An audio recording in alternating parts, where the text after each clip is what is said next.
ஆண்டவரும் இரட்சகருமான இயேசு கிறிஸ்துவின் ஈடு இணையற்ற நாமத்தில் அன்றன்றுள்ளப்பம் வாசகர்களுக்கு எங்கள் அன்பின் வாழ்த்துக்கள்.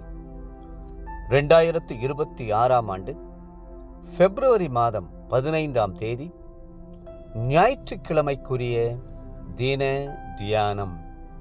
இன்றைய தலைப்பு பாக்கியவான். எரேமியா 17:7 சொல்லுகிறது, கர்த்தர் மேல் நம்பிக்கை வைத்து கர்த்தரைத்த நம்பிக்கையாக கொண்டிருக்கிற மனுஷன் பாக்கியவான். கர்த்தர் மேல் நாம் நம்பிக்கை வைக்கும்போது கர்த்தர் நம்மேல் மனமகிழ்ச்சியாய் இருந்து நம்மை ஆசீர்வதிக்கிறார். நாம் அவரை நம்பாவிட்டால் அவர் துக்கப்படுவது இயற்கைதானே. தேவனை ருசித்தவர்களும் தேவனிடத்தில் நன்மை பெற்றவர்களும் தங்களுடைய நம்பிக்கையை கர்த்தரை விட்டு விலக்கி மனுஷனின் பக்கமாக திருப்பும்போது அவருடைய உள்ளம் வியாகுலப்படும் அல்லவா? வேதம் சொல்கிறது, எரேமியா 17:5, மனுஷன் மேல் நம்பிக்கை வைத்து மாம்சத்தை தன் புயபலமாக்கி கொண்டு கர்த்தரை விட்டு விலகுகிற இருதயமுள்ள மனுஷன் சபிக்கப்பட்டவன். அன்று பெலிஸ்தர்கள் எல்லாரும் தங்களுடைய நம்பிக்கையை பெரிய கோலியாத்தின் மேல் வைத்தார்கள். அவன் ஒரு ராட்சத பிறவி, காத் என்ற ஊரில் இருந்த சிறந்த வீரன்.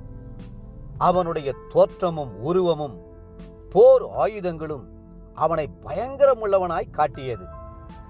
அவனுக்கு இணையானவனும் அவனை எதிர்த்து நிற்கக்கூடியவனும் ஒருவனும் இஸ்ரவேலில் இல்லை என்று சொல்லி முழு இஸ்ரவேலரும் அவனை பார்த்து நடுங்கினார்கள்.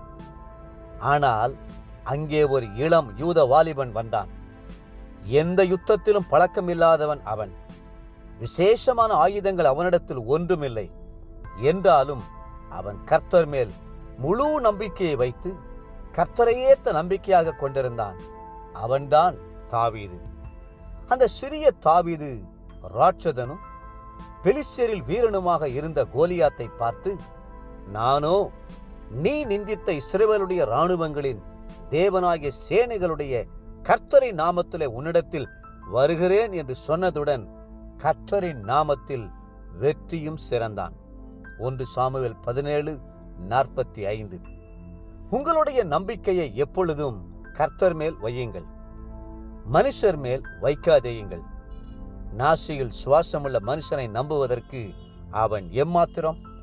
அதுபோலவே ஐஸ்வர்யத்திலும் பணத்திலும் உங்களுடைய சிந்தையை வைக்காதேயுங்கள். ஐஸ்வர்யத்தில் நம்பிக்கை வைத்த ஒரு மனுஷன் தன் ஆத்துமாவோடு பேசி, நீ இளைப்பாரி புசித்து குடித்து பூரிப்பாயிரு என்றான்.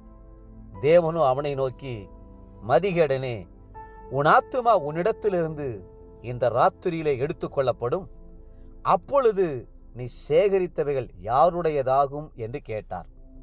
லூக்கா 12:19-20 வேதம் சொல்லுகிறது, 40ஆம் சங்கீதம் 4ஆம் வசனத்தில், அகங்காரிகளையும் பொய்யை சார்ந்திருக்கிறவர்களையும் நோக்காமல் கர்த்தரையே நம்பிக்கையாக வைக்கிற மனுஷன் பாக்கியவான்.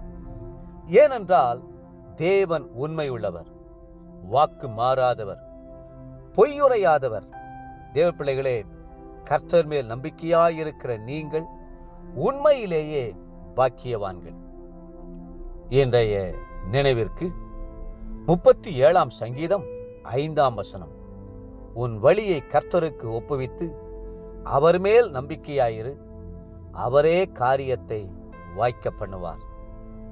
இன்றைய வேத வாசிப்பு காலை லேவியராகமம் 17 மற்றும் 18ஆம் அதிகாரங்கள், மாலை மத்தேயு 27ஆம் அதிகாரம் 27 50ஆம் வசனம் முடிய. அன்புக்குரிய அன்றன்றுள்ளப்பம் வாசகர்களே, மீண்டும் உங்களை வாழ்த்துகிறோம். கர்த்தர் மேல் நம்பிக்கையாயிருங்கள், அப்பொழுது பாக்கியவானாயிருப்பீர்கள். கர்த்ததாமே உங்களை ஆசீர்வதித்து மென்மேலும் உயர்த்துவாராக. ஆமேன்.